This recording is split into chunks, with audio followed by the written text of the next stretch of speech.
जी अस्सलाम वालेकुम, मैं हूं उमर सजाद और आप हमें देख रहे हैं डिजिटल मीडिया पे। आज हम बात करेंगे आम इंतखाबात पर कितना ख़र्चा आया और कौन सी सियासी जमात हुकूमत बना रही है और कौन सी सियासी जमात जो है वफाक में हुकूमत से बनाने से भाग रही है। पहला सवाल जो है और एक तफसील भी है छोटी सी जो आपसे शेयर करना चाह रहे हैं।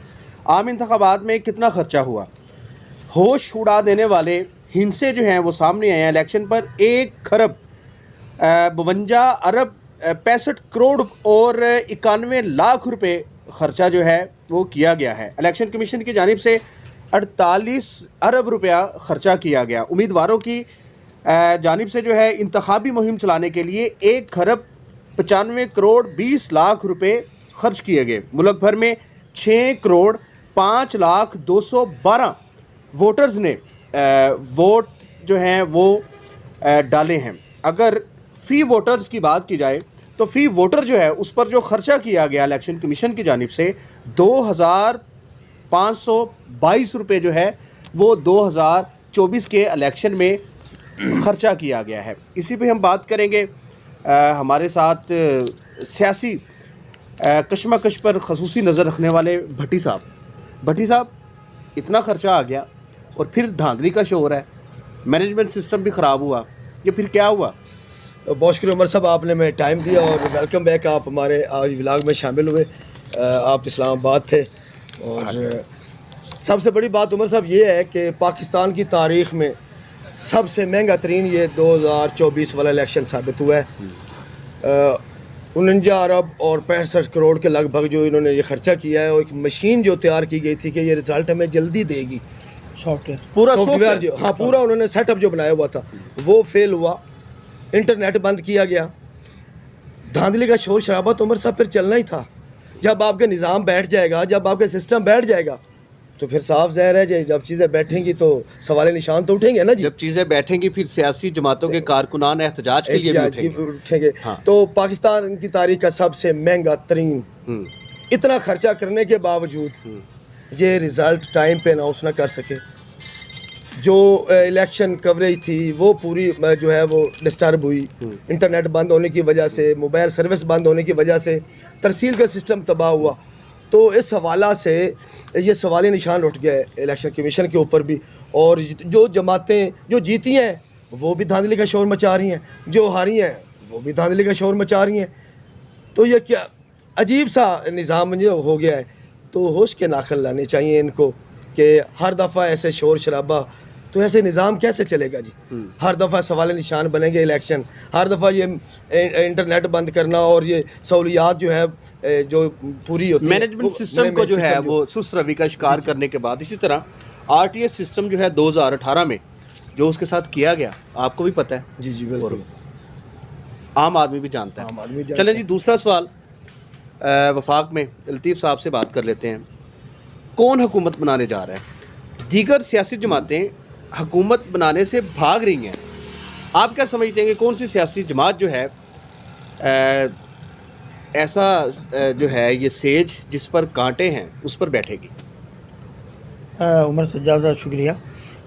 पहली बात तो ये है, सिंपल मेजॉरिटी के साथ कोई भी इस वक्त कोई भी पार्टी ऐसी नहीं है जो हुकूमत बना सकती है।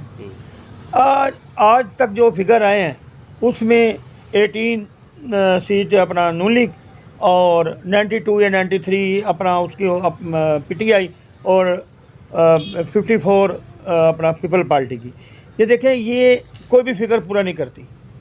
अब इसमें एक कहा जा रहा था कि पीपल पार्टी और नून लीग जो है ये दोनों यानी कि अपना हुकूमत बनाएं, दोनों अपना ऐसे करें कि दोनों इत्तेहादी होकर, लेकिन उसमें भी जनाब बहुत बड़ा ब्रेक थ्रू आया हुआ है। जरदारी ये चाहता है कि मैं सदर भी हूँ, पहला आईनी ओहदा जरदारी ये चाहता है मेरे पास हो, दूसरा आईनी ओहदा कौमी असम्बली का स्पीकर, तीसरा आईनी ओहदा सेनेट का अपना चेयरमैन और तमाम गवर्नर, चारों गवर्नर वो ये कहते हैं कि ये हमारे पास हो। जब इसी वजह से मियां नवाज़ शरीफ ने हुकूमत लेने से इनकार कर दिया था। मियां नवाज़ शरीफ का ये कहना था कि नहीं, अगर हमारे साथ इश्तराक करना है तो तमाम उसमें किया जाए, ना कि आइनी अहदे सारे यानी कि जरदारी साहब ले लें और हमें जनाब वज़ीर आज़म का अहदा देकर हमें और वजारत दे के हमें तू मैं जो पहले अपना शहबाज शरीफ की हुकूमत में हुआ वैसे किया जाए। तो इस पर फिर अभी तक मेरे इत्तला के मुताबिक शहबाज शरीफ जो है वो ये बात मान रहा है कि हम जनाब इस तरह हुकूमत बना लें। और आपको मैं चिन्योट वालों आपको बहुत बड़ी ब्रेकिंग न्यूज़ देने जा रहा हूँ। आपको पता है नवाज शरीफ लाहौर छोड़कर मरी चला गया है।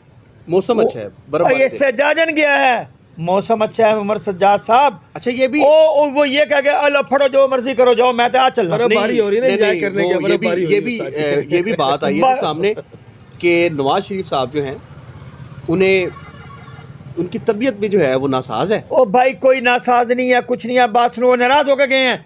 मैंने इलेक्शन से पहले ये इत्तला दी थी नून से शीम निकलेगा, शीम से नून निकलेगा, निकल गया।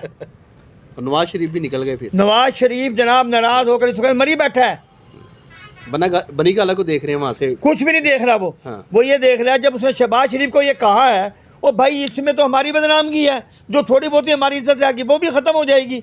लेकिन इसके बावजूद शहबाज शरीफ बज़िद है कि हम हुकूमत बनाएंगे। और सुने 5-6 दिन का गैप के बाद कल फिर बिलावल ने क्या कहा अपने प्रेस कॉन्फ्रेंस में, उसने फिर यही कहा कि हम वजारतें नहीं लेंगे, हम विफाकी हुकूमत का वो नहीं बनेंगे, हम मिलाई खाएंगे, हम सारे आईनी ओहदे लेंगे और हम मिलाई खाएंगे।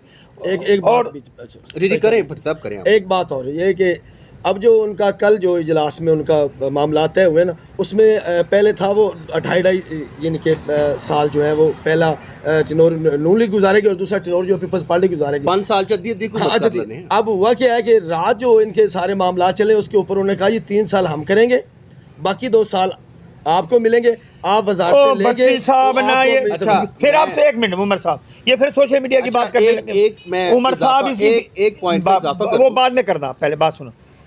ये फिर आप सोशल मीडिया की बात ले आए और ये सोशल मीडिया क्या 2 साल या 3 साल।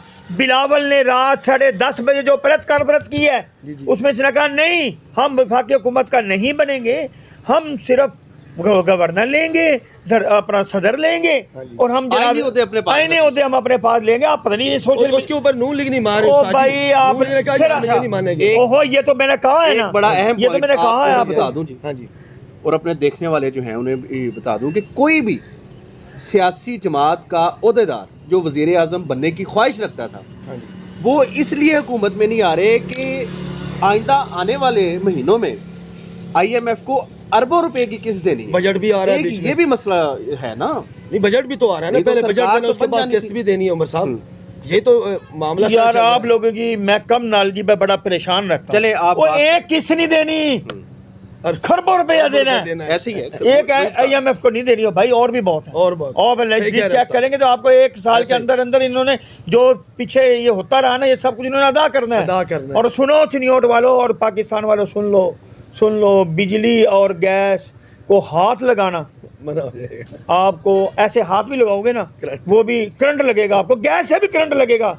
अब वाहिद गैस ईजाद हो रहा है जो यानी कि अगर मीटर की तरफ ऐसे देखोगे तो 650 रुपये बिल आएगा, अगर मीटर को चलाओगे तो फिर उसकी अनलिमिटेड बिल आएंगे आपके।